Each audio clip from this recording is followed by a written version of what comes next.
Unit 2 ये Mac design वाला है। तो अब इसमें देखते हैं कि fundamental of MAC design.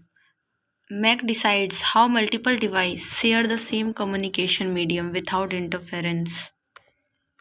Mac का काम होता है ये डिसाइड करना कि एक ही वायरलेस चैनल को सब नोड कैसे शेयर करेंगे बिना कोलिजन के। एडहॉक में कोई फिक्स्ड राउटर नहीं होता, इसलिए मैक इंश्योर करता है कि सब नोड बराबर चांस से डाटा भेज सके। मैक डिजाइन का मेन गोल क्या होता है? बैंडविड्थ का सही से यूज़ करना, कोलिजन अवॉइड करना, पावर बचाना, फेयरनेस मेंटेन करना, नेटवर्क बढ़ने पर भी सही काम करना।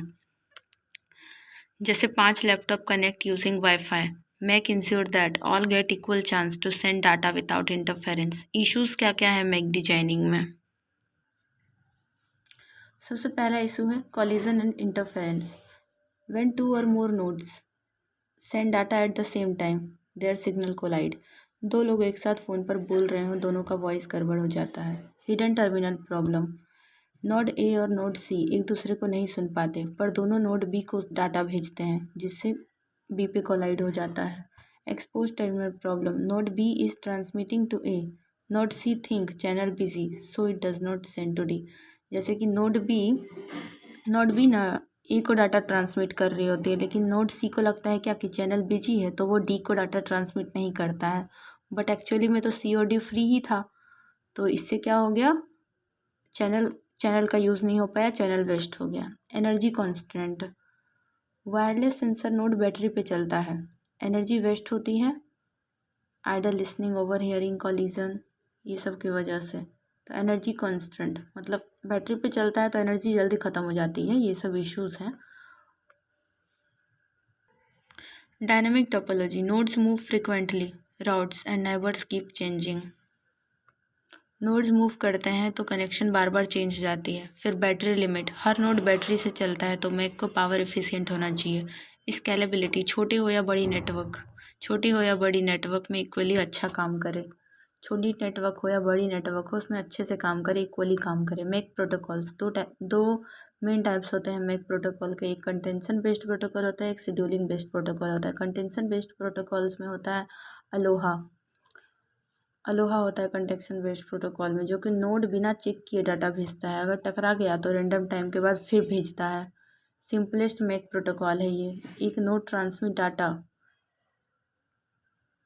ये डाटा तब ट्रांसमिट करता है जब इसके पास डाटा आ जाता है, तब ये तुरंत डाटा को ट्रांसमिट कर देता है। कंटेंशन बेस्ड प्रोटोकॉल जो होता है, इसमें हर नोड चैनल यूज़ करने के लिए कंपटीशन करता रहता है।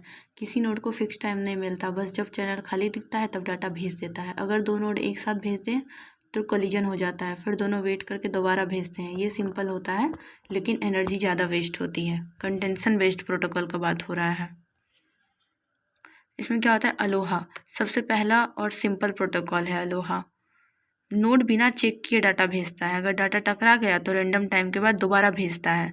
दो वर्जन होता है अलोहा का, pure Aloha, slotted Aloha. Pure Aloha में 18% एफिशिएंसी होती है और स्लोटेड में 36%। CSA में carrier sense multiple access, node पहले सुनता है कि चैनल खाली है या नहीं। अगर कोई और बोल रहा होता है या डाटा भेज रहा होता है तो वो वेट करता है, और जब खाली हो जाता है तो अपना डाटा भेजता है। ये अलोहा से ज़्यादा स्मार्ट और एफिशिएंट होता है। Like you wait for your friend to stop talking before you speak.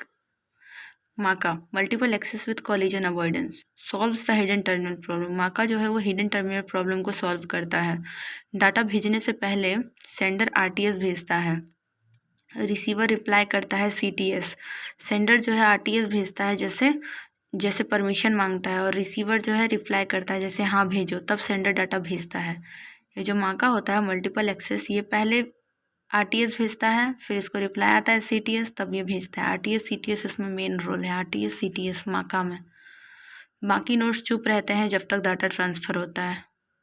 माका वायरलेस, माका फॉर वायरलेस, माका ने माका को और बेटर बनाया। अब सेंडर को एक्नॉलेजमेंट मिलता है कि डाटा सक्सेसफुली गया। अच्छा, माका में सिर्फ RTS और CTS था, और माका फॉर वायरलेस में क्या हो गया है? एक्नॉलेजमेंट भी आ गया है। मतलब सेंडर को पता चल जाता है कि हाँ डाटा सक्सेसफुली पहुंच गया। इससे कॉलिजन कम होता है और नेटवर्क परफॉर्मेंस बेटर होती है।